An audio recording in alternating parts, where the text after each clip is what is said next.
what's going on? It's your player partner, Mack B, back at it, back in the building, episode 36. Welcome back to Sports Hop Media. I'm in the building. I got my player partner, Solomon, in the building. I hope you're doing well. What's going on, man? Hey, man, I'm doing good. How are you? I'm good. And we're going to dive right in. We got a lot to cover. We're going to head over to Paris. Bienvenue, Jeux Olympiques. Comment allez-vous? Little French swag for you. So USA men's basketball has been the talk of the town, besides the big boss dog, Mr. Snoop himself, of course. We're going to start with the men's basketball team. They barely got by. They escaped against Serbia and Jokic and those boys. A lot of chatter, a lot of controversy surrounding the DNPs. Jayson Tatum did not play in several games, was on the bench. Steve Kerr facing some criticism out there in Paris.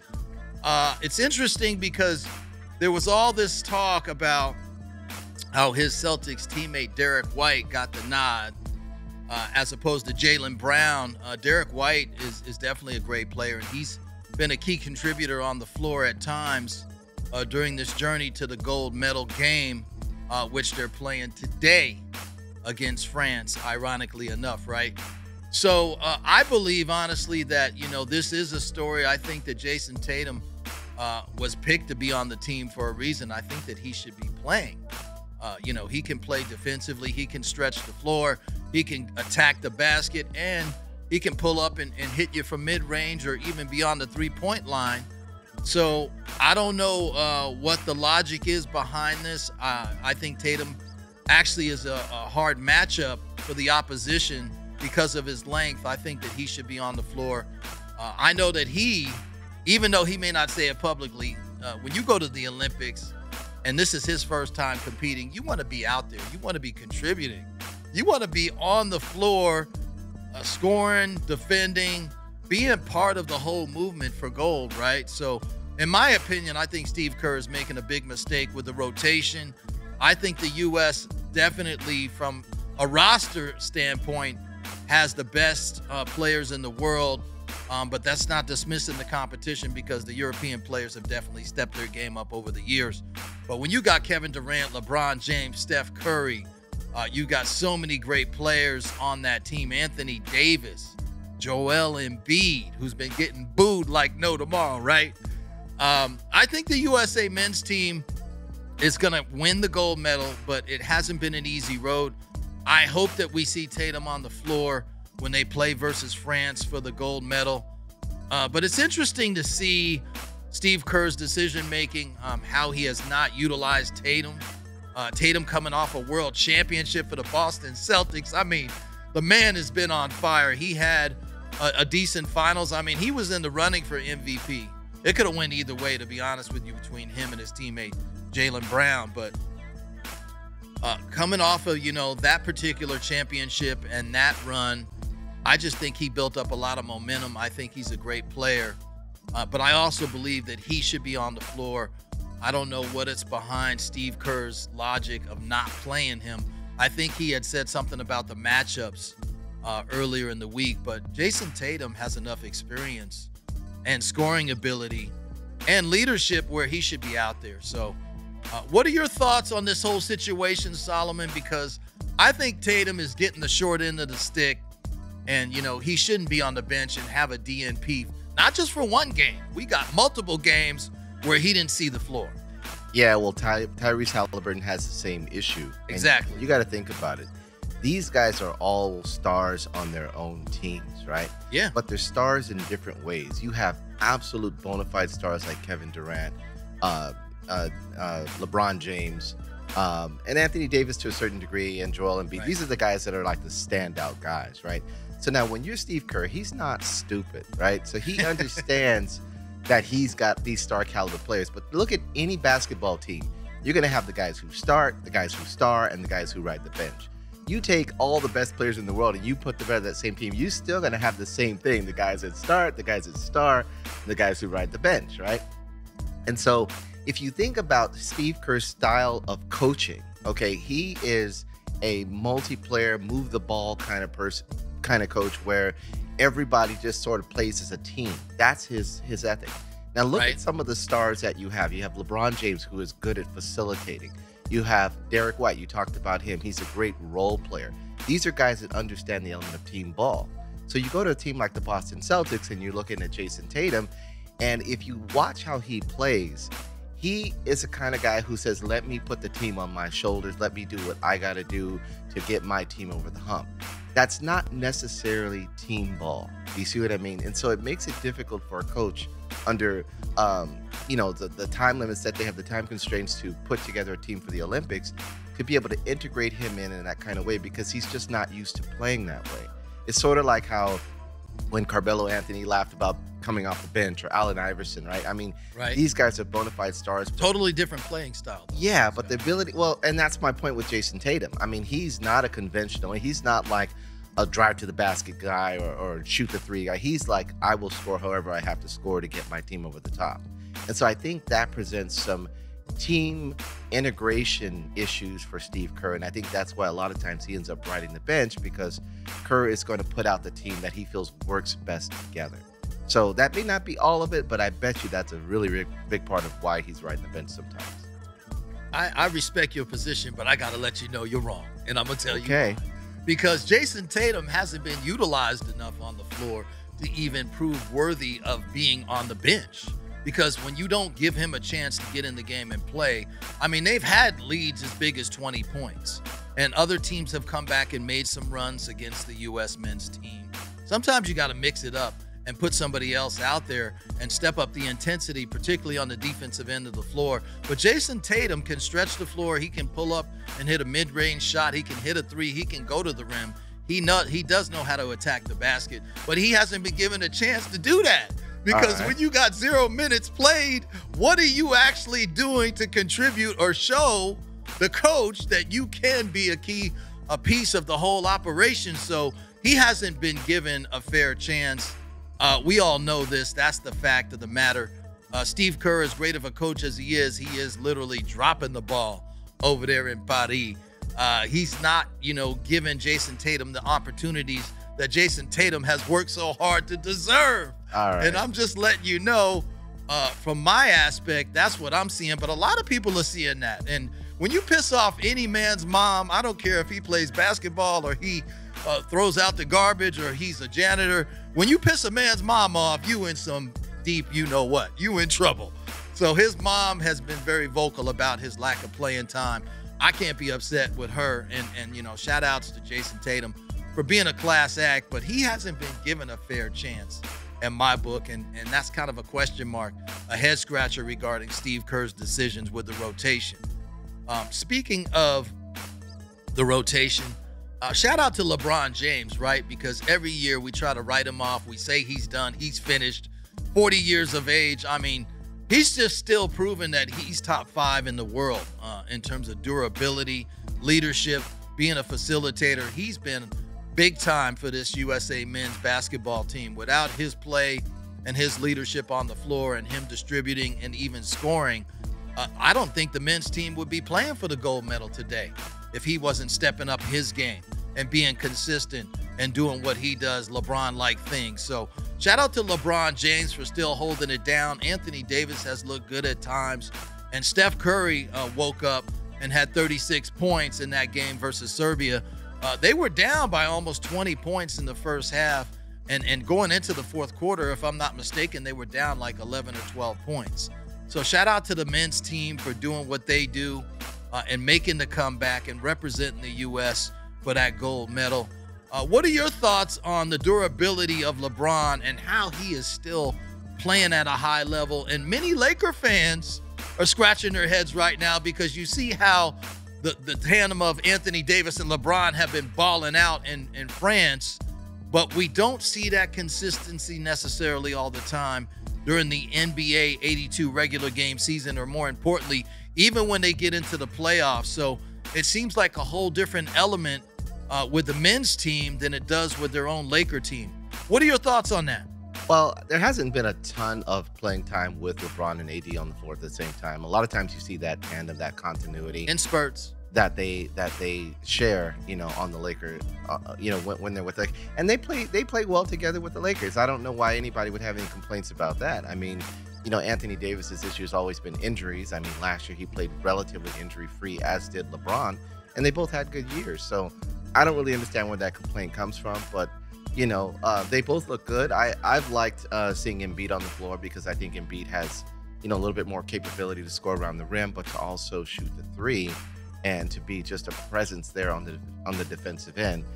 Anthony Davis is a better and more active shot blocker, of course. So, I mean, it's like you really don't lose much when you substitute. Right. So I'm really happy with that team. The one thing I will say about the team overall is they did not come into this thinking these are the days of the dream team where, you're going to go against a team like Angola and beat them by 80 points. They understood that these games are going to be tough. They played about 80% through the preseason warm-up type games, but they're in these games at every level. And so it's not like, you can't just say, the USA team is starting slow. They're underestimating these teams. They're not starting slow. These teams are just really good. And, everybody talks about Jokic being the only guy on that Serbian team. You've got one of the best shooters in the NBA in Bogdanovic on that team. Plus you've got a ton of European playing experience, and these guys play together. I mean, they mesh as a team, and that's what's most important in Olympic team basketball. Just going back to the whole Tatum thing, that's what's most important, and I know that's a thing where that's how they play. So, but you're right from the standpoint of Steve Kerr. It is a PR nightmare for him to have a world champion sitting on the bench. He should manage that better. But, he's making these decisions, and he's going to have to come and live with them at some point. But I will say this. If I needed a three-point shot, who would I rather have out there, Steve Curry or Jayson Tatum? I'd take Curry all day long. So Steph Curry, yeah. Steph Curry, yeah, of course. Yeah, definitely. But back in the day, Kerr could nail a three as well. Shout-outs to him when he played with the Bulls. But we're going to shift gears and go away from Paris, and we're going to go to the the Bay Area. Shout out to the 49ers. The Niners coming off that disappointing Super Bowl loss. We've got some controversy early on in camp. We've got a couple holdouts. Trent Williams, who's an offensive tackle, a major vital piece of that offensive line protecting Brock Purdy. The Niners better get that worked out because everybody's talking about Brandon Aiyuk, and he's definitely a dynamic receiver and role player as well for the 49ers. But Trent Williams is holding out. Recently, there were some potential trade talks where the Steelers right now, I've been told through my sources in the league, he's either going to stay in San Francisco or Aiyuk may end up being in Pittsburgh because he has the option also to decide where he wants to go. Trent Williams is not on the market for a trade. He's just holding out because he wants more money. Give that man the bag because he does a great job of protecting Purdy on that side of the offensive line. But I am concerned about the Brandon Aiyuk situation. In the last 24 hours, they've reopened negotiations and contract talks with Brandon Aiyuk. So the 49ers hopefully can get a deal in place where they make an agreement because I'm going to keep it real like we always do on this show. If the 49ers don't have Brandon Aiyuk, I don't see them getting back to the NFC Championship or even going and representing the NFC in the Super Bowl. He's such a key factor in that offense. He's a great receiver. Whether you try to double team him or you got single coverage on him, he can catch the ball. He can stretch the field. So Brandon Aiyuk definitely deserves to be paid. I said this last year going into the Super Bowl. This man needs to be paid. Give him the bag, open up the bank vault, back up the Brinks truck. You guys got the money to get it done. He's definitely proved worthy. He's top 5 in the NFL in my book in terms of receivers when healthy. So Brandon Aiyuk deserves a new deal. Pay that man. Take care of him. Come on now. You guys get it together. Come on, Kyle. You guys get it together and make it happen because you need him on offense. If you don't have Brandon Aiyuk, I don't see the 49ers getting back to the NFC Championship. That's just my take on that. What are your thoughts on that whole situation, not only with Brandon Aiyuk, but also Trent Williams holding out because that story's kind of under the radar, but that's an even almost bigger factor for San Francisco because he's a phenomenal offensive tackle. Well, we all know the NFL in the current modern era is about the offensive line. Yeah. The running backs are a dime a dozen, quarterbacks, come and go. But if Right. you don't have a good offensive line, you're just not going to make it. So with this team having the momentum that it's having, think about it that way. They are not rebuilding. They are constantly moving up. They're constantly improving. They've been to the Super Bowl. They're right at the door. So they're going to keep that momentum. They're going to do what they have to do to keep that team together. So I don't know what the holdups are there, but ultimately, for some reason, the Bay Area teams, have a way of paying these guys what they're worth. I think they're going to get that thing taken care of, as well as Brandon Aiyuk, and I think they're going to just keep moving forward. Okay. I'm not mad at it. We'll see how it all plays out. It's going to be interesting. And speaking of interesting, let's go to the Steel City, Pittsburgh, Pennsylvania. We're going to talk about the quarterback competition between Justin Fields and Russell Wilson. Now, the Steelers played their first preseason game the other night against the Houston Texans. They ended up losing 20-12. But nonetheless, Justin Fields did get the start. He ended up going 5 out of 6 in terms of completions for 67 yards. He did have a couple of fumbles, which was concerning to me. I know he's still trying to get acclimated with the offense and get adjusted. But I think that, Mike Tomlin has said all along that he has Russ as the number 1 QB. Russ has a calf strain, and that's why Russell Wilson didn't play in that first game. I believe that we will see Russell Wilson in either the second or the third preseason game. It'll be interesting to see how he responds. But I do think that, the Steelers are in a great position to have 2 quarterbacks that are capable of being starters in the NFL, because as you know, in this league, nothing is guaranteed the moment that ball is snapped. There's so many injuries that happen, particularly at the quarterback position. So I think the Steelers are in a good spot, whether Justin Fields is the starter or he's the backup. He does have big game experience. He has been proven worthy that he can play in this league at a high level. Not only does he have a great arm and he can throw a great deep ball, but he can also run. He's dangerous as a runner. And I hope this year, if he does run, he doesn't get hurt doing it. But Russell Wilson is a little bit older. He's kind of in the twilight of his career. I think this is his last chance, really, to prove that he can be a starter with an organization in the NFL. But I think that Russell Wilson can still play. I don't think he got a fair deal in Denver. I think they did him wrong. In fact, they did him dirty. I'm still not happy with that situation. Russell Wilson had a great year last year, particularly under the circumstances. Limited offensive weapons, a lot of injuries in Denver. Offensive line was a mess. But he's coming into a new environment in Pittsburgh. I think he's going to ball out, provided he can stay healthy. I think that Russell Wilson can lead the Steelers to at least 10 wins. I think they're going to go 10-7. That division is brutal with the Bengals and the Browns and the Ravens, but I really think that Russell Wilson can still play at a high level. I like the competition that they're having in camp. I still believe that Justin Fields can also play, but I do think with his big game experience, Russell has won a championship already. I think the Steelers are in a better position to win with Russell Wilson starting over Justin Fields. But I do believe that Justin Fields has a bright future. And at some point, whether it's this year, next year, or maybe in year 3 from now, Justin Fields eventually is going to become the starting quarterback in Pittsburgh. It's not a matter of if, it's just a matter of when. So my question to you, Solomon, is if you had to choose between these 2 quarterbacks, and I know we haven't seen Russell actually take the field as a Pittsburgh Steeler, but based on past performance, if you had to choose between Justin Fields and Russell Wilson, who you rolling with, dog? Who you rocking with? Talk to me. Russell Wilson all day long. Thank you. And I'll tell you why. He has the experience, but I like the way Pittsburgh approached this. Denver sort of came in and said, we're going to give the bag to Russell Wilson. He's going to be our guy. We're anointing him, the next John Elway. And they did everything they could to accommodate him. Now, for whatever reason, it didn't work out there. So now he goes to Pittsburgh, and Pittsburgh is more of about team longevity. Look how long they've had their coach. Look how long they've had all their major personnel. They believe in their players. They have loyalty.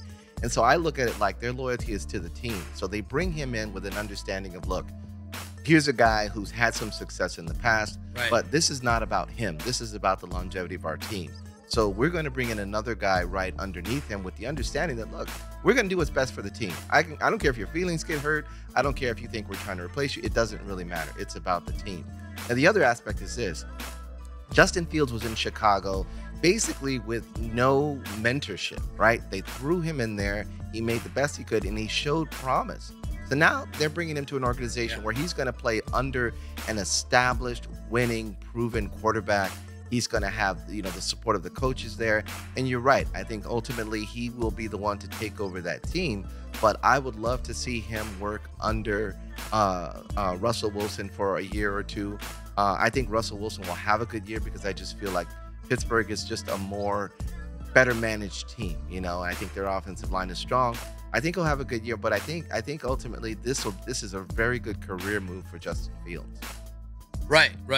I concur. So we do agree on that aspect. I think that, the Steelers right now have the best chance to win in advance under the guidance of Russell Wilson. But shout out to both guys.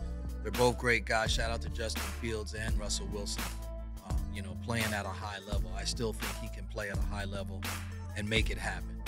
Speaking of making it happen, we're going to pivot to the AFC West. My favorite division, of course, for years. We're going to start with Kansas City, right? And Mr. Patrick Mahomes and Andy Reid. When you've got Andy Reid with that playoff pedigree and his coaching experience, and you got Patrick Mahomes, basically the GOAT, on track to become the GOAT. He's already got multiple Super Bowl championships. Kansas City has won the AFC West 8 consecutive years. What makes me think, or anybody else think, that something is going to change now? It's not going to change. I got news for you, okay? Kansas City is going to win the division again, provided Kelsey, Mahomes stay healthy, and they stay upright. I don't see anybody getting in the way of the Chiefs when it comes to winning the AFC West, unless they get in the way of themselves. And if you got Andy Reid on the sidelines, they're going to be in every football game. Anything is possible. Even when they have their moments where they struggle like they did midseason last year, and everybody wrote them off and said they weren't going to go or do anything, you clearly see they're back-to-back Super Bowl champions. Now, no team in the history of the NFL has ever won 3 in a row. I got news for y'all. I'm putting my money where my mouth is, and I'm telling you right now, on this show in the month of August, the Kansas City Chiefs will not only represent the AFC Conference in Super Bowl 59, they are going to go down to New Orleans and they're going to win it again. And they will make history. They know what's on the line, right? They know what's at stake. So I believe that Kansas City, between Mahomes, Kelsey, they got Hollywood Brown, they got the speedy rookie wide receiver that they got in the first round. I mean, Kansas City is loaded on offense. Their defense, as we already know, has been dominant since last year. So they didn't really lose too much. I do know that, the Chiefs are definitely going to win the AFC West, in my opinion. I think Patrick Mahomes, with all his big game experience, and Andy Reid with all that coaching pedigree. I mean, you've got Steve Spagnuolo. I mean, you've got just so many intangibles. I think Kansas City is prime. I think they're focused. And I don't care what happens in the preseason. When they start and they open the season September 5th against the Ravens, that's when it's go time. That's when it counts. And I think Kansas City is on pace to not only win the AFC West for the 9th consecutive year, I also believe that Kansas City will win the AFC Conference, go to the Super Bowl in New Orleans, and they're going to be hosting the Lombardi Trophy again. What are your thoughts on Kansas City in terms of them possibly winning the division for the 9th consecutive year and having that deep playoff run? What are you thinking? You want to know my thoughts? I want to know your thoughts. Okay, here's my thought. Right D-Man. That's my thought. Oh, man. Get right that off. there. Get that off the screen, right man. there. I'm telling you. Oh, I'm my goodness. telling you. Okay. We're now, going to talk about them. Yeah, think about it. Think about how, these things happen, right? You got this up-and-coming team. Talk about any team that has better momentum than the Miami Dolphins right now. You've got a quarterback who had an excellent year last year, just signed a new contract. Can't play in the cold weather. You got Raheem Mostert, who is a great running back. You got probably the best duo of wide receivers in the NFL, and a coach who's done nothing but take this team to victory. I think if there's a wild card for anything, it's going to be the Dolphins. I think the Dolphins will be able to pull it off. If anybody can beat the Kansas City Chiefs in the AFC, it'll be Miami. Well, they played Kansas City last year in the cold in Kansas City, and they lost. They lost convincingly. So Tua can play in warm weather. My concern is when you get Tua Tagovailoa in these cold, inclement weather games, his numbers are even below average of a backup quarterback. That's how bad of a quarterback he's been. So when the temperature drops, his performance level drops as well. So I'm not really sold on Miami. Now, if they can run the table, let's say they win 13, 14 games, and they get the home field advantage throughout the playoffs, maybe then I'll be a little bit more convinced as them possibly representing the AFC. But even then, I still think a team like the Ravens, a team like the Chiefs, can go into South Beach and knock off the Dolphins. Because Tua, thank goodness he was relatively healthy last year, but he has shown us in the past that he's very vulnerable to head injuries and concussions, and I don't wish that on any player in the league. So I certainly want him to stay upright. We wish him well. I hope he has a big-time productive season. He's got a lot of pressure and expectations to live up to, particularly after signing that big deal. I believe it was worth over $212 million with a lot of guaranteed money. So Tua did get the bag, but getting the bag versus getting the Lombardi Trophy are two different things. So we're going to see how that plays out in South Beach with the Dolphins. Even with Tyreek Hill and all the great players that they have offensively, their defense is vulnerable to the run, and Miami still has some things that they need to clean up. So we'll see what happens. I mean, they're in the AFC East, of course, but we're going to stick to the AFC West, and we've already talked about Kansas City, and I've given you my take. I think they're going to go back to the Super Bowl and win it for the third consecutive year. Let's shift gears to the Chargers. We got Mr. Jim Harbaugh coming from Michigan, landing in L.A., first-year coach in Los Angeles with the Chargers, with Justin Herbert behind center.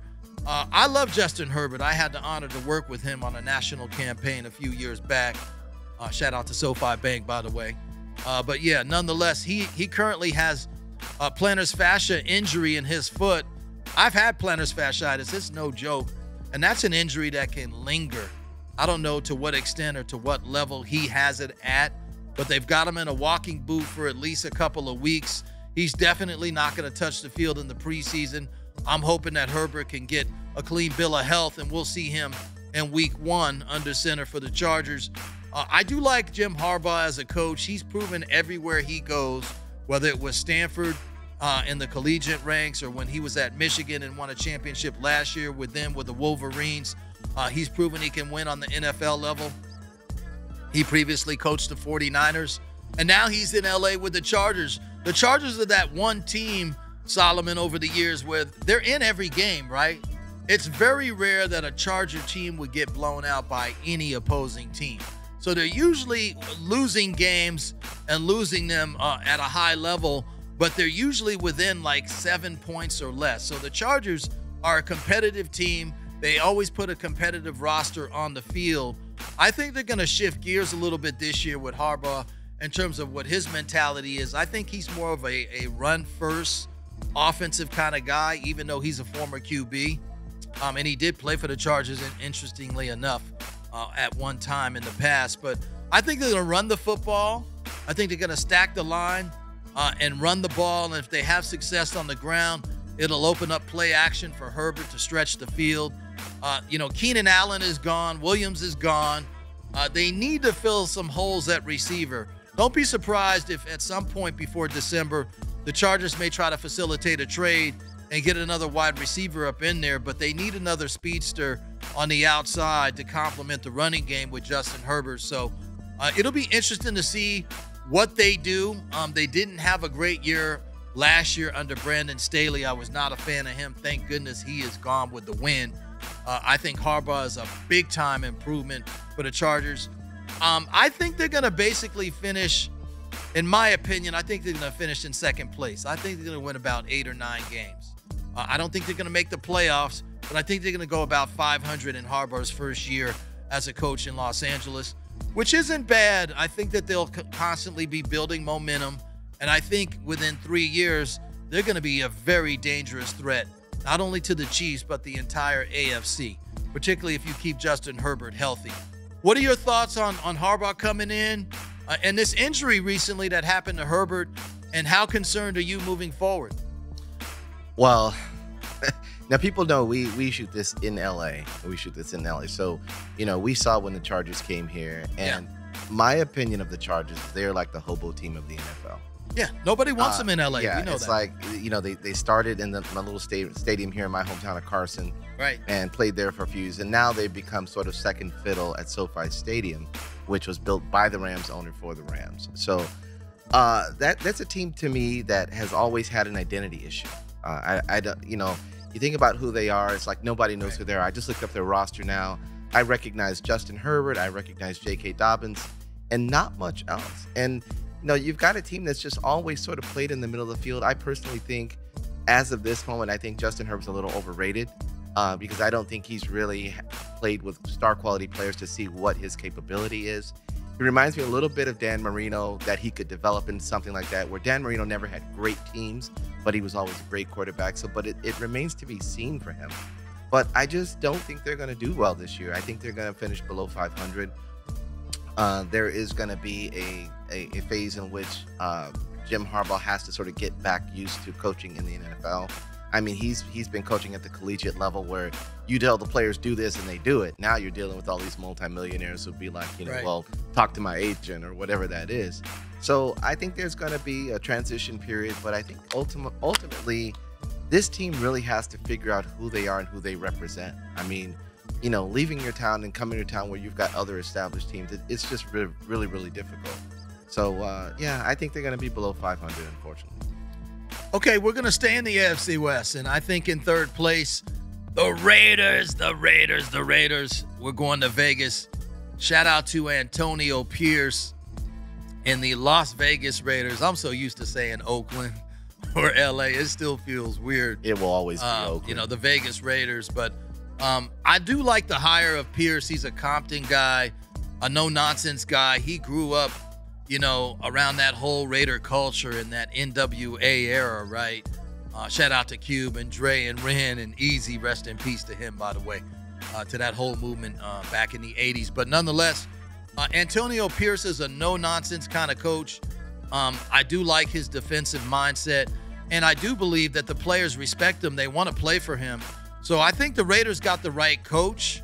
I think that defensively, they're going to be competitive, and I think they're going to keep them in every game this year. My biggest concern with the Raiders is behind center, because you've got Aiden O'Connell, who's coming into his second year in the league. He doesn't know how to really maneuver in terms of when he's under duress. He doesn't have the mobility of a Lamar Jackson or a Patrick Mahomes. That's not really his game. He still needs to develop, because I can't really say if he's the answer or not after 1 year as a rookie. He didn't really look great in big games. He had a few bright moments here and there, but I think the Raiders have a better chance of winning with Gardner Minshew, who's been around the league about 7 or 8 years, played with the Jags, played with the Colts. Now he lands himself in Vegas, competing in camp for that starting position with O'Connell. But I think Gardner Minshew gives the Raiders a better chance to win because he has big game experience. His numbers are really comparable to, my man down in Jacksonville, Trevor Lawrence. I mean, if you look at their career numbers, Gardner Minshew actually has better numbers in less games played. I think in his career, Gardner Minshew's thrown for about 58 or 59 touchdowns and only 30 picks. So overall, his touchdown to interception ratio is actually pretty favorable. He has more experience.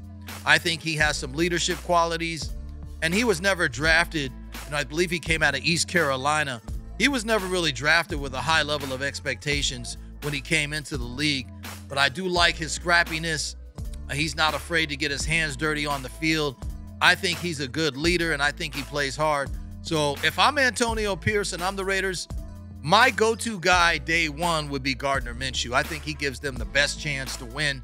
But either way, the Raiders need to draft a quarterback. I'm very surprised this year in the first round, they were in a position, where they could have got a decent quarterback in the draft, but they didn't. They went a different direction. But I think the Raiders are still going to be a decent team. I think they're going to be competitive, but I don't think that they're going to make the playoffs. I think they end up going about 7-10, 8-9, somewhere around that win total.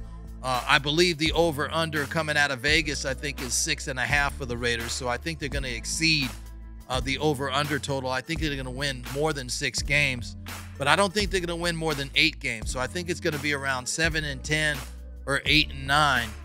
Solomon, what are your thoughts out of Vegas, out of Sin City? What's happening over there at Allegiant Stadium? What do you think the Raiders are going to do? And how do you like the acquisition of Antonio Pierce as their new head coach?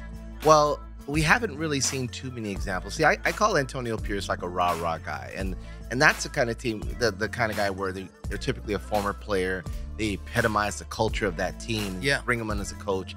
And so they're more known for their fire and their relationship with the team than their coaching pedigree. And we haven't seen too many examples where that translates into wins and long-term careers for coaches. And so I'm sort of going to sit on the fence and say I'll wait and see, because I haven't seen him coach. So I'm not going to say that he's going to fail or anything, but I just will say that, history shows that these guys typically don't do well. So hopefully, he'll have some good mentorship, some good assistant coaches who will show him the ropes and get him to make the right decisions. That being said, I do agree with you about Gardner Minshew. He had a great year, decent year with Indianapolis last year. Started all 17 games, threw for 3,300 yards. Not, spectacular, but 15 TDs against 9 interceptions. But he did show potential in his first year in Jacksonville. 21 TDs, 6 interceptions. He is a guy who's learned and has progressed every year, and I think that's what you really look at. Plus, he gives the team a little bit of pizzazz. If you think about just having somebody who will put butts in seats, sell tickets, put your teams in the news. You got this guy who's known for his porn stash, and he's got some swag to him. So, right. I think that's, as a Raider fan, I think that's what people would like, to have a quarterback who's known, who's notable, and who'll get out there and get them some wins during the season. Let's just keep it 100. If you grow up with the name Gardner, okay, you got to be a tough kid. You got to be a tough guy. So shout out to Gardner Minshew. I've always loved his game. I think he plays hard, and he just is a big-time motivator on the field. So we'll see what happens in Vegas. We're still in the AFC West, though, and we're going to go to the basement because that's where the Broncos, my Denver Broncos, I believe, are going to still be in last place. They did draft Bo Nix out of Oregon. I think he's got a lot of promise. He's got big-time college experience. So I think out of many of the quarterbacks in the first round, he has the most experience on a collegiate level, on a high level, in terms of playing in big games and versus big-time competition. So I do like the move to get him in the draft in the first round by Sean Payton and the Broncos. But Denver has lost a lot of key players. Simmons is gone. Jerry Jeudy is gone. Russell Wilson, of course, is gone. You still got Cortland Sutton. He can still play at a high level. He can stretch the field, but he's got to stay healthy because he does get hurt a lot. But the Broncos, to me, don't really have an identity right now. So I don't see them finishing beyond fourth place. As much as it hurts me to say that, I got to keep it real. I think Denver wins maybe 7 games. The over-under total out of Vegas is 6.5.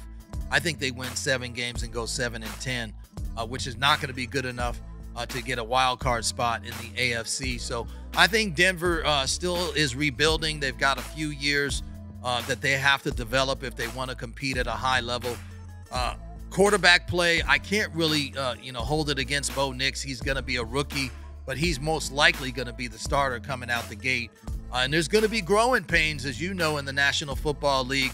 Anytime you come into this league as a new player, particularly as a new quarterback, I still think Bo Nix is going to play well. but there's going to be a lot of growing pains. That offensive line has a lot of question marks. I still think the verdict is out on Sean Payton as a coach. I think his coaching style doesn't complement today's National Football League play. He coaches more in an era of the late 90s, early 2000s. I got news for you. The game has changed. The game is totally different. It's the year of 2024 going into 2025. So I don't agree with his coaching style and his mentality with players. He's not really a very player-friendly type of coach, in my opinion.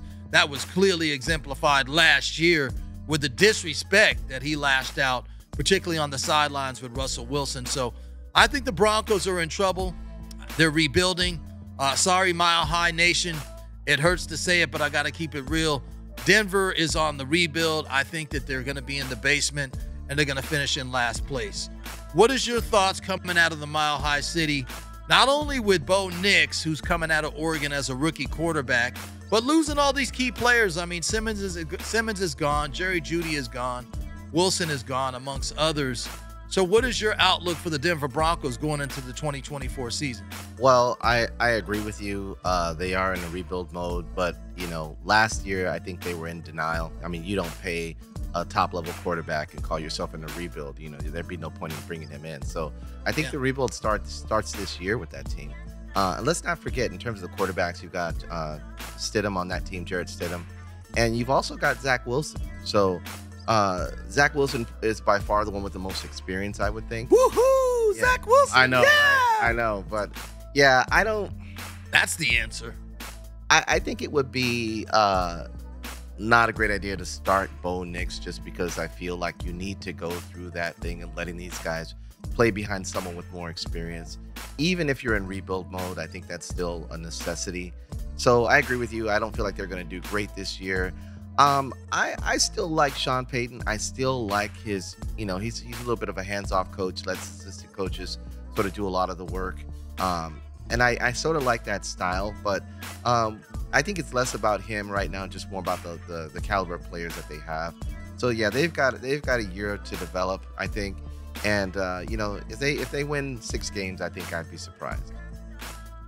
Well, we'll see how it plays out. And speaking of surprises, we got a big one for you, because shout out to the God MC, the legend Rakim, his first album in 15 years. God's Network, The Rebirth. This project was executive produced by my big-time homie, Mr. M80. Shout out to M80 as well, Holy Toledo Productions. You made this happen. You made this happen when other people, for whatever reason, couldn't get it done, and it wasn't able to come to fruition. So I love what M80 does, on an independent level. I know him personally. He's a grinder. I have yet to meet the God MC, Mr. Rakim. Hopefully that changes soon. But shout out to that movement. I've listened to this. It's a 7-track, album, and I've listened to it on repeat, because from start to finish, there are no bad songs. There are no bad moments. I mean, it's just a great collaborative effort. I mean, you've got Nipsey Hussle on there. You got King Crooked. Shout out to Crooked Eye out of the LBC. You've got Master Killer. You've got so many great MCs. Corrupt is on there. Big Twins, Prodigy. You got an exclusive prayer from DMX. I mean, you've got 38 Special. You've got so many great artists. Cannabis, La the Dark Man. And also, I would be remiss. I cannot forget the great Chino XL. Rest in peace to that king who just recently passed, only 50 years of age. One of the greatest lyricists in the history of hip hop. I was rocking with Chino XL even back in the 90s when he dropped that single Creep. And I just love what he was able to contribute to the game. Very underrated as well as an artist, but rest in peace to him. God bless his family, and he's featured on this album as well. And, I'm shocked, just like everybody else, to see him leave us so soon. But back to this record in this album, this is one of the greatest bodies of work, in my opinion, from Rakim, and he's got a lot of great work. But he produced the entire project. He not only produced, he did all the scratches on there. And then from a collaborative standpoint, M80 bringing a lot of these features to the table and going out and using his relationships and just making it happen, because everybody sonically just sounds aligned on the project. Nobody sounds out of order. It doesn't sound out of place. It just was put together very well. And I'm very proud and honored to know M80, because he's a great guy. He's been on the game and on the scene for many, many years, coming out of Ohio. Shout out to Holy Toledo Productions, the whole movement, the whole squad. M80, you're on your grind. Keep shining, King. You're making history. I love what you're doing. Just from an executive standpoint, A&R'ing. He calls himself the A&R extraordinaire, and he definitely lives up to that title. So if you ever need any work done, tap in with M80. He does charge a $500 consultation fee. Everybody, open up your wallet. It's worth it. The man knows what the hell he's doing. So I just had to tip my cap to that project, because that is a dope album. I've been listening to it nonstop. And I love the records, The Pendulum Swing, God's Playground, Love is the Message, The Sign of Seven, Prodigy's on the album as well. There's just so many great names and collaborations. Have you ever been a Rakim fan? That's my first question. You better say yes. Are you talking to me? I'm talking to you. And question number 2, have you heard this project? Be honest. Yes, absolutely to the first, no to the second. Okay. Come on, where I grew up in the 90s, yeah, 2000s, that was like the best music genre ever. Yeah. So absolutely, growing up being a fan of hip hop during that time was just, they just living the dream, because you're just getting all of these young raw artists that are coming out. They don't have agendas other than just to be great, and nowadays it's different. Nowadays everybody's just trying to be on social media and get the likes and views and all of that. But back then it was just guys trying to come up from where they were living, but tell their stories along the way. And so we got to be a part of that. So absolutely, I'm a huge Rakim fan. I look forward to listening to this, and I wish him luck on this album. Yeah, well, make sure you cop that. It's called God's Network, The Rebirth. Everybody out there, support that movement. You can get it online. I don't know if there's any more physical CDs left. I know I got one, which is a collector's item. So don't sleep. Again, much love and respect to M80, Holy Toledo Productions, Rakim the God. I love the project, so keep doing beautiful and big things. This is episode 36. Last but not least, don't forget to hit that subscribe button. Subscribe to us on YouTube and all platforms. This is your boy, Mack B. You can follow me on Instagram at Mack B, M-A-C-K, B as in boy, _, at Sports Hop Media. Thanks for watching. Keep it locked. It's your boy, Mack B. Solomon's in the building as well. Hello. Thanks for watching Sports Hop. Subscribe here for all the latest news on hip hop and sports. It's your boy, Mack B.